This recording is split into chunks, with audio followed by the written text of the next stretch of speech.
Arvind, ladies and gentlemen, friends, thank you for asking me to speak at the IDSA's annual Asian Security Conference. The conference, like the IDSA, has developed a formidable reputation for excellence in terms of content and in terms of the participation, as I can see. You've also chosen a very topical theme. But if Arvind led you to believe that I'm going to say anything wonderful or insightful, please disabuse yourself. I've actually come here to learn, because I assume that if you collect so many people who know so much about the region, you will tell us what we should be doing and what to expect. The fact is that today there is no region which impinges on India's security with as much immediacy as West Asia. And this is not surprising or new. And this has been our extended neighborhood in West Asia for centuries, has been a part of our lives in India, beginning with the 4,000-year-old trading relationships evidenced in the sailing ships on Indus Valley seals discovered in Iraq. So these are truly historical, long-term cultural, linguistic, religious, civilizational links in every sense of the word. And the strong Indian interest in West Asia continues today. I think you know the facts. You don't. Over 6.5 million Indians live in the region, the largest concentration of the Indian diaspora in any one region abroad. In some countries, actually, they constitute the largest single expatriate group. They remit over $35 billion home every year.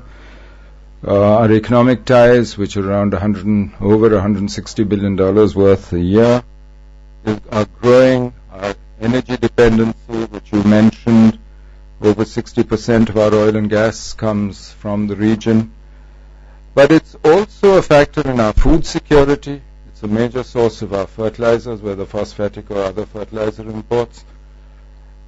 Our major maritime lines of communication westwards pass through the region, both for energy and for trade. And most important, I think, something that everybody is aware of now is that we share common cause with the people of the region in fighting extremism and terrorism. So in sum, India's interest lies in a peaceful and a balanced strategic environment in West Asia, which is such an important part of our extended periphery. Notice that I do not say stability, even though it's a mantra in New Delhi to say that stability in the region is vital to India's national interest. I'm not sure that obstructing or preventing change is practical or sensible policy, though helping or nudging change in the right direction might be. But that is something that you have to tell us. You're the scholars. You know the region, and you have to tell us about that. So what has India done about this? If the region is so vital to India, what has India done about it? I noticed from what you said some sense that India should do more and so on. I think India has sought within her capabilities and to the extent that we can to contribute to the regional quest for peace and security. We've done so politically, encouraging a solution of the region's conflicts and differences through dialogue and by peaceful means. On the Arab-Israeli conflict, you know our stand, our support for peace in the Middle East has been consistent. We were the first non-Arab country to recognize the state of Palestine. We've opposed the proliferation of weapons of mass destruction and their delivery systems in the region. For instance, we've recognized Iran's right to the peaceful uses of nuclear energy, while we've urged that the international community be convinced that she is fulfilling her international commitments, and argued that the only effective way to do so is through dialogue, through discussion, and by using the IAEA's expertise. We've contributed to anti-piracy efforts off the Horn of Africa and developed maritime cooperation with the countries of the Gulf to protect the sea lanes that, as I said, are vital to our trade and energy flows. we've worked to promote defense cooperation with the countries of the region, particularly in the last few years. Our first defense cooperation agreement with a Gulf country was signed with Qatar during Prime Minister Manmohan Singh's 2008 visit to that country. And we have built effective partnerships, maybe quietly, but effective partnerships with the countries of the region to combat terrorism and extremism, working with our partners against terrorist groups which are increasingly interlinked across South and West Asia. We've sought to build energy security through long-term arrangements and mutual investments both upstream and downstream in the energy industry of the region and India, building the interlinkages that assure both producers and consumers of stability.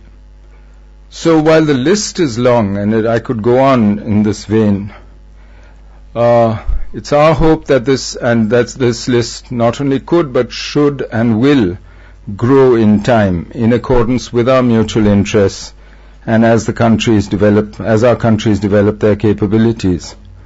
The immediate question, of course, is the one that you raised.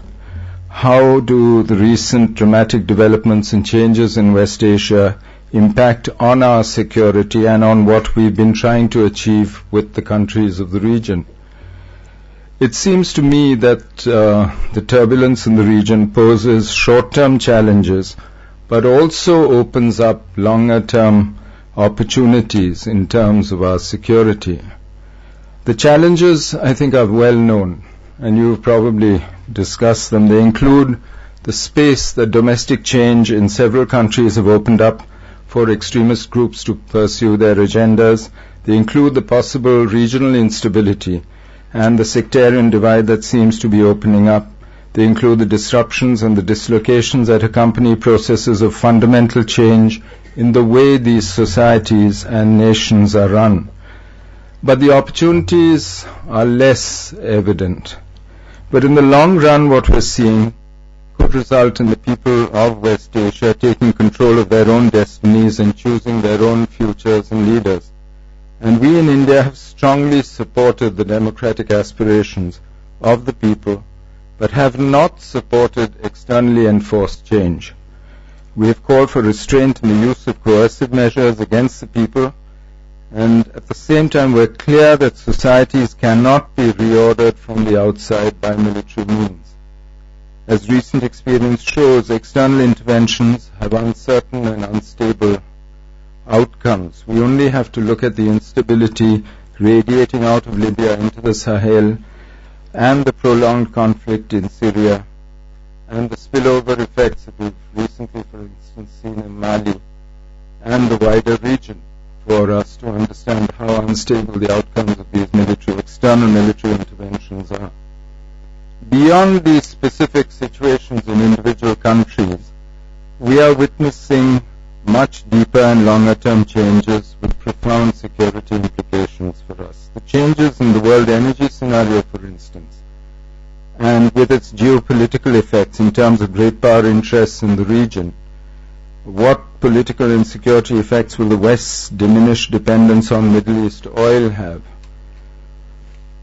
In addition, demographics, communications, the political role of religion, and cultural factors are all changing very rapidly and in ways that affect the politics of West Asia very, very deeply. But these factors have yet to work themselves out, and the implications are still far from clear.